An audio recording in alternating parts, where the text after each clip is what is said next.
because relationships are so important, did you have to find out that you have to spend a lot of time in foreign destinations to get some of those early projects off the ground? It took quite a number of trips to the States originally to shore up the relationships we've got there. In China in particular, it's very personal. To remind some people here, you're talking now about your kiosks? Yeah, and we did a lot of...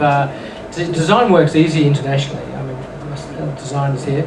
Design works relatively easy internationally because it's, particularly in the digital age, you don't need to be seen, per se.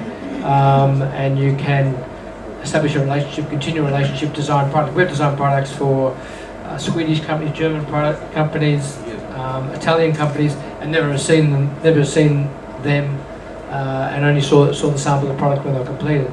So that's relatively easy with the technology products, and because you're a manufacturer, people like to see you, and particularly in China, it's all about relationships, relationship building, and you really got to make sure that Guangxi is working, and that you have layer upon layer upon layer, and you've got to work each layer basically to keep them all.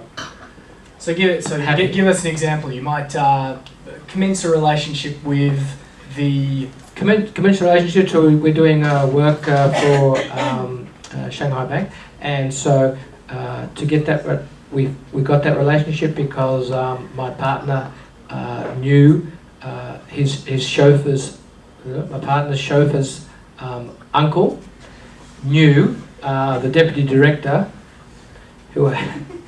And there's got to be a bar in here somewhere. Basically, yeah. And but basically, you've got to keep even the chauffeur happy with the relationship, because if you sour the relationship with the chauffeur, he'll tell, it'll reflect badly on the uncle, it'll reflect badly on the deputy director, and it'll all start to unwind. So really, it's really keeping that in balance, and that takes a bit of work, and you can't do that. Like I said, internationally can't do that, but you really got to do that, face to face, and a lot of drinking, That's the way it goes. Yeah. What's the Chinese drink? What do they drink? Oh God, anything. It's horrible. We've delved into the area of cultural differences, which sounds like a good place to bring it back to Mark. Now you spent a lot of time helping Australian companies bridge some of those language gaps.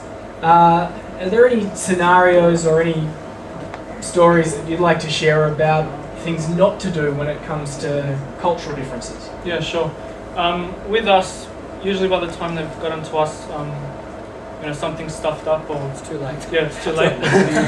So we don't have any stories direct from our work, but there is a couple of good ones out there with product design. Coke once had a popular 2-drink bottle size. They released it into Spain and didn't account for Spanish people have smaller fridges and smaller compartments, so it didn't actually fit into the fridge. So even though they had all their marketing right, the product design in the end wasn't tested to that culture. Another story is a big company called Gerber. They manufacture baby foods.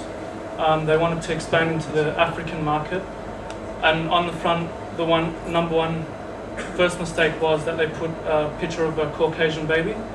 Then the second mistake was most of the packaging there, they put a picture of, usually what they would do is they put a picture of the actual food, what's inside the can. So I think I see where you're going here. Yeah, so people thought it was bottles of babies. Of little babies, yeah. To eat. Nice. I did remember hearing a story many years ago about when I think it was like Palmolive was launched into another country, and it had the pictures of the lemons all over it, and people were drinking it, going, "This is the worst tasting cordial I've ever had." What about language? Is there anything where any do-dos or don't-dos, such as I think someone told us that the name Anthill means something terrible in Chinese, and I've forgotten what it is. No?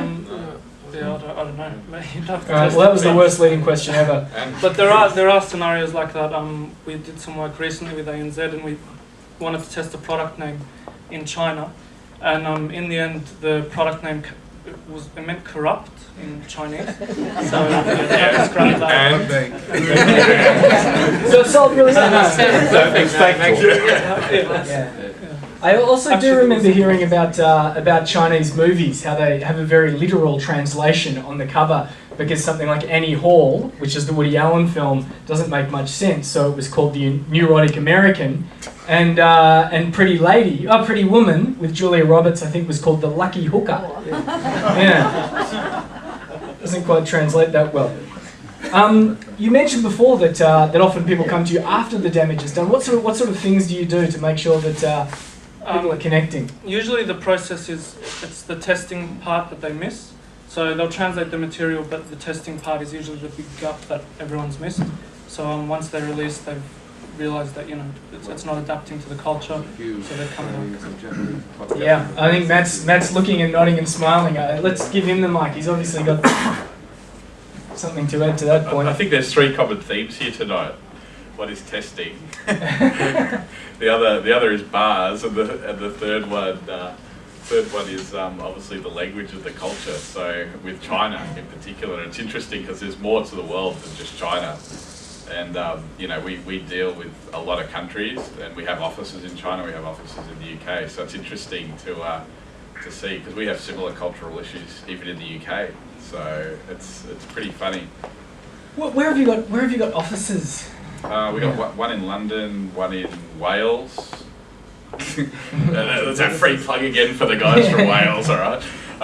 And we got one in Shanghai. We're opening one in Shenzhen, which is just over the border from Hong Kong. We've got one in Melbourne and one in Sydney.